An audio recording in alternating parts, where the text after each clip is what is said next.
Assalamualaikum warahmatullahi wabarakatuh. Hai, ketemu lagi di Rizky Family Channel. Apa kabar ini teman-teman semua? Jangan bosan-bosan ya lihat video aku kali ini. Nah, ini rutinitas kami di sore hari setelah lelah beraktivitas. Ini kami lagi duduk-duduk, suami aku lagi ngerjain handphone, ada servisan orang. Terus ini kebetulan ada yang datang ke counter untuk mau jual HP katanya. Dia datangnya berdua. Ini lagi nego harga sama suami aku. Ditanya HP-nya apa.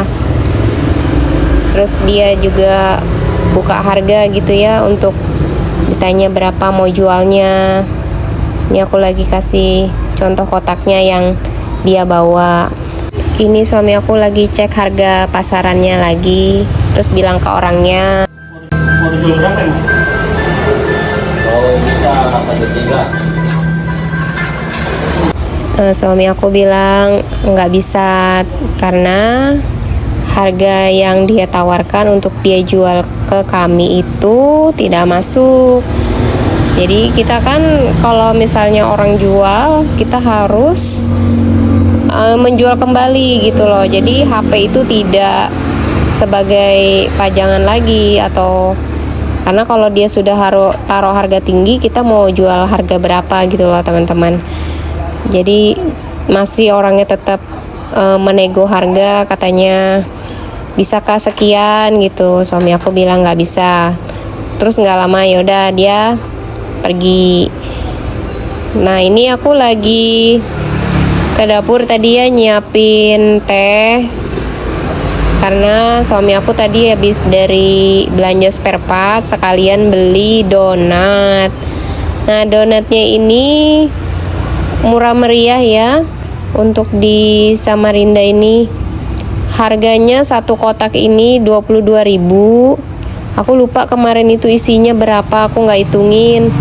Dia kecil-kecil donatnya, tapi lembut sih ini donatnya. Jadi biasa kalau misalnya mau cemilan, pengen donat, ini biasanya ada di depan minimarket yang ada di Samarinda sini. Udah ada booth-boothnya tersendiri sih. Harganya pun standar ya, harga rakyat lah kalau saya bilang. Ini aku lagi nyuapin anak aku Rizky. Tadinya aku pilihin dulu, dia kan ada yang topping kacang, ada juga toppingnya coklat, ada taburan meses gitu kan. Jadi anak aku ini kalau jenis yang kayak kacang gitu aku nggak berani kasih yang toppingnya kacang, karena dia kan takutnya nggak bisa ngunyah gitu loh, langsung ketelan, takut tersedak pertama.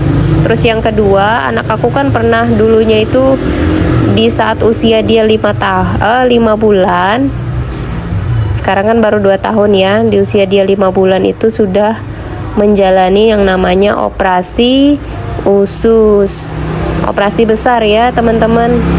Nah, di situ jadi kekhawatiran kami tuh untuk dia makan ya perlu diwaspadain sih ya, takutnya salah makan, keselak atau seperti apa gitu. Nah, kalau yang dulu masalah dia anak Rizky ini kenapa bisa operasi usus itu, katanya sih itu ada bakteri di dalam usus. Aku nggak tahu sih ya penyebab awalnya seperti apa, entah karena memang ada bakteri yang di dalam usus itu, atau ada makanan. Nah, nama anak kecil kan sukanya nyomot-nyomot makanan gitu, apa yang dia lihat dia comot, entah itu makanan atau benda gitu, nah yang masuk ke dalam mulutnya. Aku curiganya sih ada sesuatu yang dia makan terus itu tidak terurai, sehingga menyebabkan ususnya menjadi usus buntu. Nah, saat itu dia waktu dibawa ke rumah sakit waktu itu kan pada saat usia dia 5 bulan itu dia masih menyusuin. Jadi itu setiap disusuin pada hari itu langsung dimuntahin, disusuin lagi, dimuntahin. Akhirnya aku sama suami langsung inisiatif bawa ke puskesmas, takutnya dia dehidrasi. dan dibawalah ke puskesmas terdekat di tempat aku biasa untuk BPJS ya. Kemudian dari puskesmas itu disaranin untuk dirujuk ke salah satu rumah sakit. Jadi kami disuruh pilih rumah sakit mana yang mau didatangin. Akhirnya aku pilih salah satu rumah sakit swasta yang ada di Samarinda. Kemudian siang harinya aku langsung ke rumah sakit bersama suami. Dan di situ anak aku setelah masuk UGD diperiksa, dan dokter muda yang menangani anak aku saat itu mengatakan ada dua pilihan, boleh pulang rawat jalan atau rawat inap. Pilihan ada di ibunya, katanya gitu. Karena aku melihat kondisi anakku juga semakin lemes, kan dia muntah terus, aku susuin dia muntah gitu loh. Jadi dia belum makan saat itu ya. Jadi usia dia 5 bulan ini, si Rizky ini belum makan. Jadi aku memang mengkhususkan anak aku ASI eksklusif selama 6 bulan, tadinya seperti itu. Akhirnya aku putuskan untuk dirawat inap. Masuk ruang penginapan itu sore hari, kemudian bermalam kan, itu sampai malam, ke tengah malam itu anak aku cuman kadang bisa nangis. Habis dia nangis terus aku tetap susuin gitu loh. Cuman itu tetap disusuin muntah lagi, disusuin muntah lagi.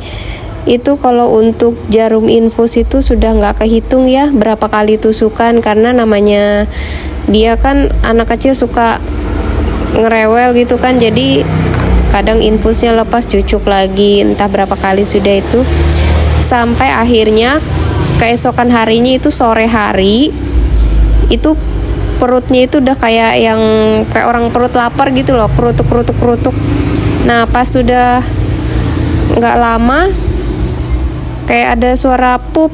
Aku pikir dia bener-bener pup gitu loh. Ternyata aku cek pampasnya itu yang keluar adalah darah semua, teman-teman. Di situ ya aku rasanya gimana ya, sedih campur, udah nggak tahu harus seperti apa ngelihat kondisi anak aku saat itu. Langsung segera kasih tahu perawat. Perawat langsung segera memberitahu ke dokter bedah. Saat itu aku langsung kaget, shock, down, karena jawaban dari dokter bedah anak aku harus segera dioperasi. Kalau tidak, ya akan membahayakan nyawanya, meskipun nyawa sebenarnya di tangan Tuhan ya. Cuman ya kita cuman berpasrah lah pada saat itu. Aku sama suami udah yang ya udah emang harus dioperasi, ya udah kita serahin semuanya. Malam itu juga suami aku langsung diminta untuk tanda tangan dan cari kantung darah buat persiapan operasi. Dioperasi setelah masuknya pada saat itu jam 6. Operasinya kurang lebih berlangsung 4 jam ya. Kami menunggu di luar itu sampai dokter keluar untuk memberitahu bahwa anak kami alhamdulillah telah melewati masa operasinya itu. Tapi saat itu karena rumah sakit yang kami datangin itu tidak menyediakan ruang ICU untuk anak atau PICU ya. Jadi anak aku digabung bersama di ruang ICU bersama orang-orang dewasa yang lain. Di ruang ICU sendiri anak aku di situ dimasukkan di dalam inkubator. Karena posisinya dia kan habis dioperasi, jadi posisinya mungkin kedinginan kan ya, bekas obat biusnya itu. Dan itu berlangsung selama 7 hari di ruang ICU. Kemudian sisanya itu di ruang rawat inap. Jadi total kami berada di sana kurang lebih 2 minggu. Jadi untuk kondisi fisik orang tuanya sendiri istilahnya harus memang kuat-kuat ya, karena tidak mudah anak yang sakit, kita juga harus mesti kuat. Karena pada saat itu aku juga sebagai ibu yang juga saat itu masih menyusui, jadi anak aku harus ditakar gitu loh untuk menyusuinya.